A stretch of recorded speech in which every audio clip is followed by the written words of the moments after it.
देश भर में गंगा दशहरा का पर्व धूमधाम से मनाया गया। वहीं धार जिले के प्राचीन तीर्थ कोटेश्वर धाम पर बड़ी संख्या में श्रद्धालु पहुंचे, जहां उन्होंने जीवनदायिनी नर्मदा में आस्था की डुबकी लगाई।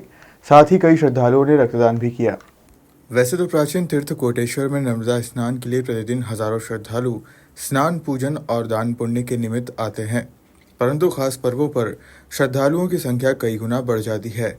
गंगा दशहरे के साथ मां गायत्री जयंती पर्व एक साथ होने से इस संयोग का पुण्य लाभ लेने हजारों श्रद्धालुओं की भीड़ नर्मदा घाट पर देखने को मिली, जहां श्रद्धालुओं ने नर्मदा नदी में आस्था की डुबकी लगाई। इसके साथ ही रक्तदान भी किया। सामाजिक संस्था मां नर्मदा घाट संरक्षण समिति के द्वारा साल 2016 से लगातार मुख्य पर्वों पर विशाल रक्तदान शिविर आयोजित किए जाते हैं, जहां नर्मदा में स्नान के लिए पहुंचे श्रद्धालु भी रक्तदान करते हैं। ब्लड डोनेट करने से अच्छा लगता है। इससे इसे और सबसे बड़ी अगर सेवा मानव सेवा धर्म है तो सबसे बड़ा धर्म और सेवा का ये ब्लड डोनेट ही है। इससे बड़ा कोई धर्म नहीं है। और सेवा करना हो तो बोले ब्लड डोनेट करो। और अगर ब्लड डोनेट करते हो आप, तो मैं प्रतिवर्ष साल में 3 बार डोनेट करता हूँ। ये ब्लड डोनेट करने से आपको कोई भी बीमारी नहीं होगी, आप स्वस्थ रहोगे और मस्त रहोगे।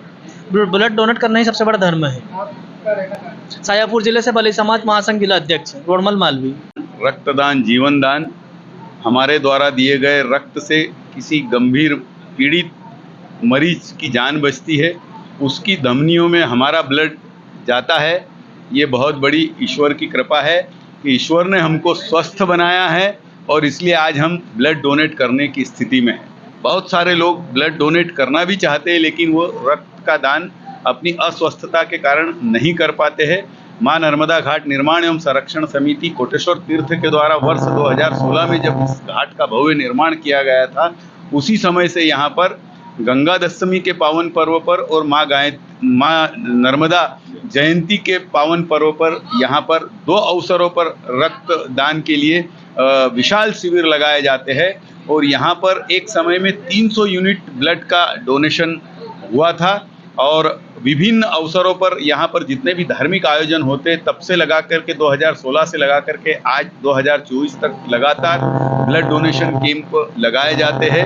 और पगड़ी रस्म और अन्नदान कार्यक्रम में भी इस समिति के माध्यम से रक्तदान शिविर आयोजित किए जाते हैं। और इस कारण से ही बहुत जन जागृति आई है। और महिलाएं जहां पर पहले रक्त का दान करने से डरती थी, आज लगभग हमारे जितने भी शिविर आयोजित होते हैं उसमें लगभग 40% महिलाएं अपने ब्लड का डोनेट करती है।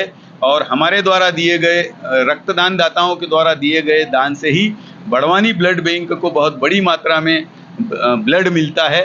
और 14 अगस्त 2022 को उक्षिप मंडी प्रांगण में भी एक बहुत बड़ा विशाल रक्तदान शिविर का आयोजन हुआ था। और एक समय में एक स्थान पर 2935 ब्लड यूनिट एकत्रित करके गुजरात में भी भेजा गया था, अलीराजपुर में भी भेजा गया था, धार में भी भेजा गया था और बड़वानी में भी भेजा गया था। और आदिवासी समाज पहले रक्त का दान करने से वो भी बहुत डरता था, लेकिन इन जन जागृतियों के माध्यम से आदिवासी समाज भी अब रक्तदान शिविरों में बढ़ चढ़ करके भाग लेता है। और समस्त उन रक्तदान दाताओं का जिन्होंने अभी तक लगभग इन समिति के माध्यम से 6500 यूनिट ब्लड का डोनेशन दिया है।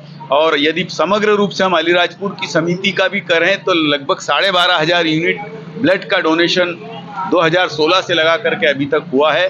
तो उन समस्त रक्तदान दाताओं का बहुत बहुत आभार। मां नर्मदा की कृपा उन पर खूब खूब बनी रहे। नर्मदे हार।